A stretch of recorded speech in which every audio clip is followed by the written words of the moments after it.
was sometimes he just do it as a move, not even as a counter. And I kind of like, why not change it to a move? So, yeah, I definitely like watching him coming up, and it definitely inspired me from that. Who do you think is a good athletic comp for you? John Greenard. That's who I got. I mean, in terms of like guys you want to, because you said you don't want to watch guys who are like too bendy or whatever. Like, who is someone who you feel like you watch and it's like, oh, okay, I can see myself kind of use these same skills. It's crazy. I mean, I'm being honest. I honestly don't. I mean, I don't see anybody like myself. Because, I mean, not like we're just different builds and people can do different things. I just know, like, I can do a little twitchy stuff. Some other people can, or much faster. They can kind of deceive a little bit better. But, yeah, I kind of really have no comparison for real. I mean, I'm pretty sure they got some out there I don't know about. So you say pass rushing is an art. Do you agree with that statement? Yeah, I can say that. I mean, some people can say that, but it's also like you can get some nitty-gritty sacks. I mean, the ones that don't really take a move, you just got to outwork some guys and, you know, keep being relentless. So other than that, it definitely is art. I guess you can throw that in there as well. What do you see in the Titans' run game, and what do you see in Adrian, Peterson, and Deontay Foreman, how they've used them? Yeah, I mean, they want to have the same approach as if 22 is back there. I mean, they're going to still run the ball. I mean, AP, we already know who he is. And, you know, Foreman is a guy who's being well-respected as well, and people know about him. He was here beforehand. And they like the physical run style. They want to impose their will. I mean, they want to do that, and then it opens everything else up. So they're going to attack they're going to have the same game plan for sure. Is that what you're seeing on film when you look at the Titans as far as them not having Derrick Henry anymore, but them using other backs like that? Yeah, I mean, they still got a lot of confidence in their backs. I mean, they got some good backs. I mean, just because it's not 22 back there, I mean, they still are some well-respected backs who can get the job done as well. So, I mean, it's not going to change our approach at all. We still got to make sure we get our 11 hats to the ball and get us where we want to go. As a defensive player, what is it like? Henry has 3 consecutive 200-yard games against the Texans, which is an NFL record. What's it like not having to prepare for him specifically? I mean, it's not necessarily like not preparing for him because, I mean, hell, he says he's out, but, I mean, we're going to prepare as if he could suit up Sunday. But they're still going to run the ball the same way. I think it's just when you got a 6'3" guy back there, I mean, it's kind of unheard of. However, I mean, they're still going to prepare AP the same way. They're still going to prepare, I mean, Nichols the same way and Foreman the same way. They're still going to run that ball as hard as ever. So whether it's whoever's back there, they're still going to run hard. So they're expecting the same outcome as 22. So we got to still prepare the same way as if 22 was there. What did you do during your off? Matter of looking at. I'm sorry. Go ahead. Go ahead. I'm looking at one. What did you do during the bye week to prepare for the second half of the season? I really had to relax. I mean, my body was a little tired, a little beat up a little bit, but I just relaxed and I got some treatment a little bit. Went back to see some family, so just recharge. So stayed off the field a good bit. So when it comes to Adrian Peterson, his longevity in the game, what do you guys think about him? What's the respect like for him in the locker room, just as a guy that a lot of you guys grew up watching play? I mean, it was the same when we played Detroit last year. He was there. I mean, we understood that it's AP at the end of the day. I mean, when first run out there, he was running full head of steam, just like he was as a rookie. So he's gonna bring it. I mean, he's a competitor. Everybody knows that, and their team is a competitive team. Obviously, where they are in the league and who they ran and what their style of play is. So they're going to continue to try to impose that on our defense, and we got to answer for it. Talking about I'm listening. Go ahead. Hey, John, given the success individually that you have, what does it mean to you when you hear people say that you can be a cornerstone or a foundational piece for the organization? Yeah, I mean, I like to hear that, but it's like also I'm a big results guy. I mean, I want to win. I mean, that's all good and all, but it don't mean nothing if we ain't winning. So we all trying to make sure that we all that cornerstone guy. I mean, to be honest. So yeah, that's cool, but we need to get the dub, and then that'll maybe make me feel a little better. Where do you think you went where you did in the draft based on what you did in Florida? I'm sorry, one more time. Why do you think you went where you did in the draft based on what you accomplished in Florida? Hey. Anybody ever give you an answer? Nah, I mean, to this day, I mean, honestly, like I said, if you want to ask my talents, anybody in that locker room, wherever you are, they're going to say they feel like they should have been first-round talent. But at the end of the day, it didn't happen that way. So that's not for me to decide. I'm here now. Houston took that chance on me, and we're going to make everybody else pay for it. You talked about self-evaluation from last week, just overall, maybe yourself or the defense. What were the things that you and the coaching staff kind of went over defensively? Yeah, I think we showed that we have flashes of being a very, very dominant defense, and we've done that in a lot of games we played. It's not just a matter of consistently doing that.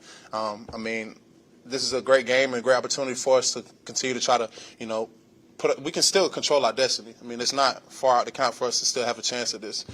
So if we went out, we control it. So we just got to have that same approach and understand if we all believe that, then that makes everything go a little bit longer. How frustrating is the losing streak for you, though? Oh, very. I mean, it's losing. Nobody like that. Nobody likes losing. You can't find one person that like to lose. So, but it definitely fuels us. I mean, it's like I said, it fuels me for sure.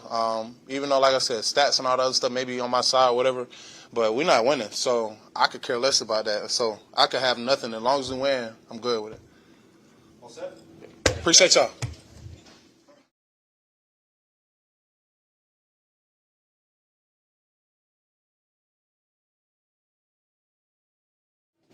Clay was talking about eliminating penalties and turnovers on the other side of the ball.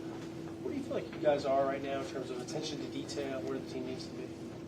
I feel like we've been preaching it. We know we've been towing the line, like doing what was required with regards to paying attention to detail. But we can always take that next step, and that's what we need to do moving forward for these last little stretch. If we want to have anything going on at the end, like if we want to get to where we want to get to, you got to have that attention to detail. And we have to take it to the next level in practice, and what that means if added punishment, like as players, like not coaching wise, but like punishing guys, not nothing too crazy, but just like some extra sprints or just small fines. Like if you get jump off sides in practice, you like 30 push-ups or something. Just make it. Just try and stress like we need to have more attention to detail and to get some of those key turnovers and key offsides penalties just out of the game.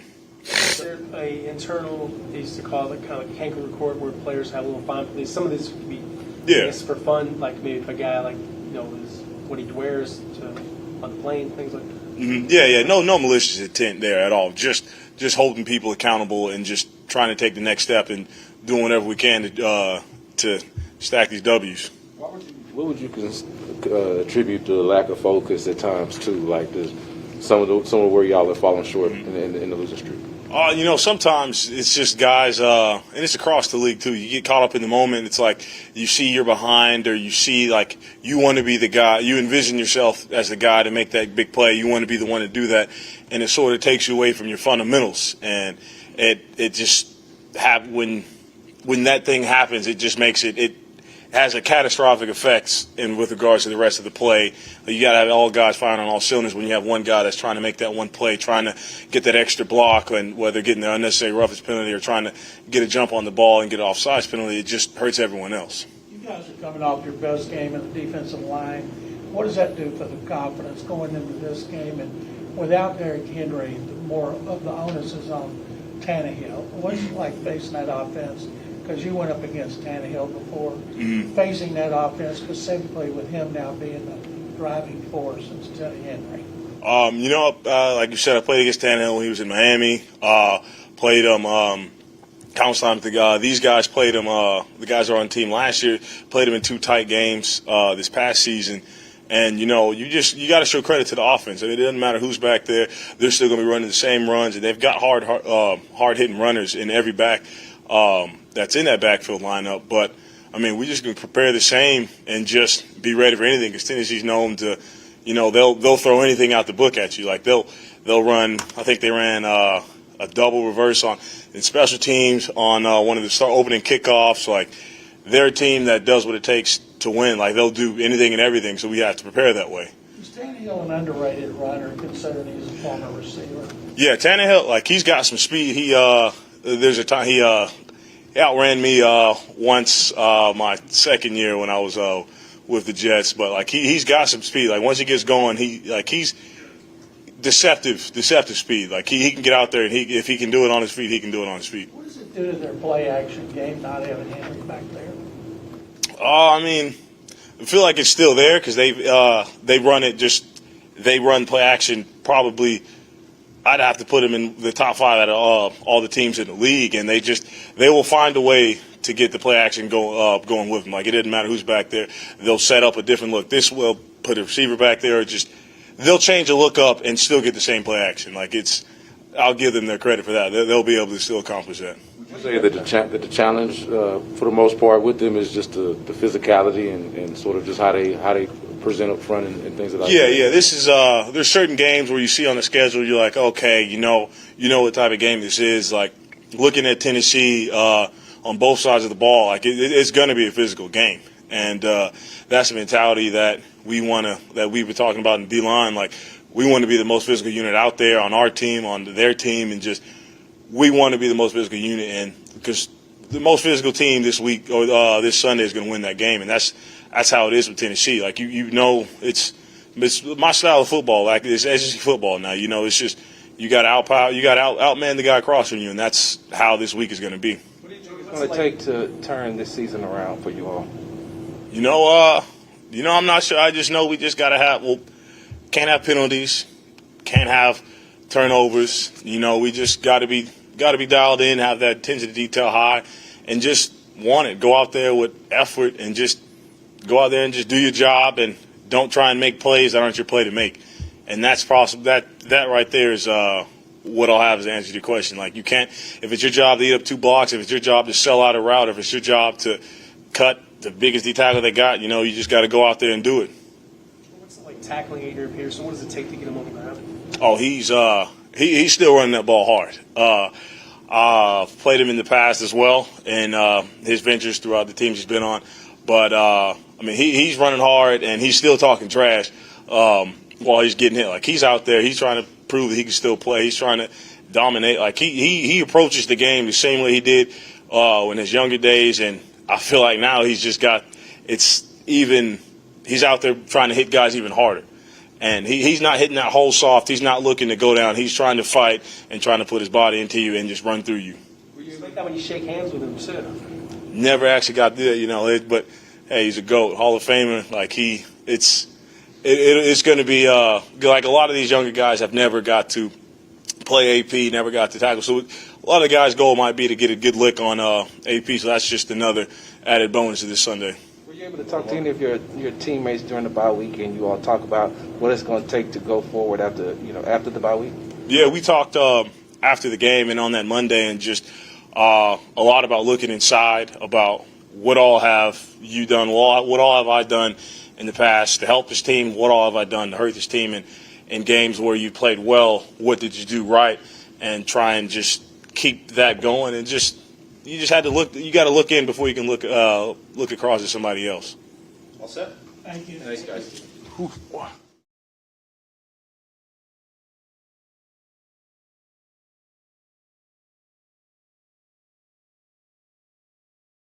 Rod, the way you do, how would you expect him to bounce back?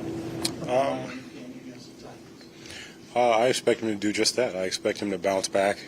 He's always been a hard worker, and he's always, regardless of what anyone has said about his performance or anything like that, I know that he's critiqued it harder, and he's looked at it many more times than anyone else. And he's also worked at the things that have happened and the things that he has to get better at, anything that he considers a deficiency. So really it's just trying to get him to, recover and rest too, because that's part of it. But I know he's going to be prepared. I know he's itching to get back on the field, so luckily we get to do that in a few days. You wouldn't use it as an excuse, all the inactivity, like Russell Wilson, they were talking about, you can see the obvious rust. Could you see the rust from all that inactivity? No, I don't think he doesn't use any excuse. There's no excuse in his game. He knows that the team relies on him and that we need him to play at a high level. So he was the first person to tell us that, is that, hey, I ask you guys to do your job and to execute every day. I didn't do my job today, and that's why we're in this position.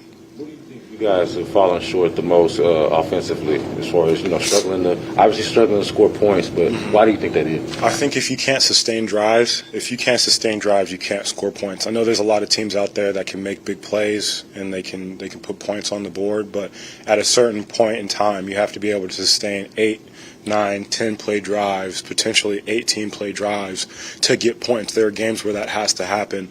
We have too many penalties. We have too many critical MEs that happen at critical points of the game. You find in the first third down of a game or the first second down of a drive, you have a penalty that puts you in third and very, very long. It doesn't really matter what offense you're in. There's not a lot of plays for 3rd and 15, 3rd and 20. And so we have to stay out of those situations. Considering this is such a veteran team, why do you think that is such an issue? That's a a question that's kind of eluded me. It's not a lack of hard work. It might be a lack of attention to detail. It might be a little bit too much anticipation. Guys eager to go out and make a play and anticipating things to the point where they do something out of character. It might be that. I can only speak for myself. That's something that's happened to me before. But ultimately, it comes down to us looking at each other and saying, "Hey, I'm going to play the best game soundly that I can play. That's all I can promise." And then I have to rely on my teammates to do the same. As this problem has persisted, is there anything you guys are doing now, maybe you weren't doing, to address it in like week 2 or week 3? I think that there's a lot more emphasis on it at this point. Whereas early in the season, somebody takes a bad ankle or false starts in practice, and it's kind of like, hey, focus in, lock in. Now there's a lot more emphasis on it. You can definitely hear it from the coaches. You can hear it from player to player to the point where it's like, hey, cut it out, like lock in. There's too many of this stuff happening. And so definitely a lot more player driven to the point where we're not allowing that to happen in practice anymore, but we need to translate that to the field. What do you think needs to happen to turn the season around? What I just said. At a certain point, you can practice as hard as you want to practice. You can put in all the extra time and extra reps, but you got to allow that to translate to Sunday. You got to allow it to happen on the field. There's a lot of times you hear people say, "Don't press." When things go wrong, athletes who care can press. They can try to force the play to happen. They can try to force your way back into a game, and that ends up causing more errors that put you more into a hole. At this point, it needs to come down to smooth execution, positive plays, protecting the football, and don't press. Do you guys talk much about not scoring a touchdown on the road since Cleveland? No, we don't. We focus on each week individually as it comes. I mean, obviously, we want to score points, but at the same time, like, dwelling on a stat line like that isn't necessarily going to fix the problem. It's looking at the little things that kill your drives, the errors that happen in the red zone. Fixing that is what's going to fix it, not saying, we haven't scored in this situation. If you mope about things, they don't get fixed at all. Chris, your average per reception is the highest in your career. You haven't had the targets that you have had in past seasons. How do you feel like about what you're doing with the opportunities you're given? At the end of the day, my job is just to make the plays when the ball comes my way. Would I like to be involved? Yeah, every receiver would like to be involved. But right now, as an offense, we have problems that are bigger than mine, bigger than my issues, and so it's about the team. I've been working on what I do with the ball in my hands, and so when it's there, I'm going to make as many plays as I can, as many yards as I can. But as an offense, we need to get better. When Tyrod comes to you and says he takes ownership for the loss and how he wants to get better, how do you feel like as a receiver you can sort of help him out moving forward? Being efficient. I think being efficient is something that we've really looked at in the self-scout over this week that we've been off. We've looked at our inefficiencies on give-me plays. So say a team is playing zone coverage. We have a give-me where someone's sitting right in the zone, exactly where they need to be, at 5 or 6 yards. And it's a give-me play where the quarterback can get the ball out of his hands quickly. We get 5-7 yards a pop. There's been a lot of inconsistency on those routes run. Sometimes the route, if it's supposed to be in between the hashes, sometimes it's hugging a hash, sometimes it's in between the hashes, sometimes it's offset to the left. And so right now there's a little bit of hesitation, not only from Tyrod, but there was hesitation from Davis too, about throwing that ball, maybe a hitch extra when it should be a timing throw. And so really that's onus on us as receivers, backs, tight ends to be more consistent. It's not about just running the right route in an option. It's about being at the right spot on the right time.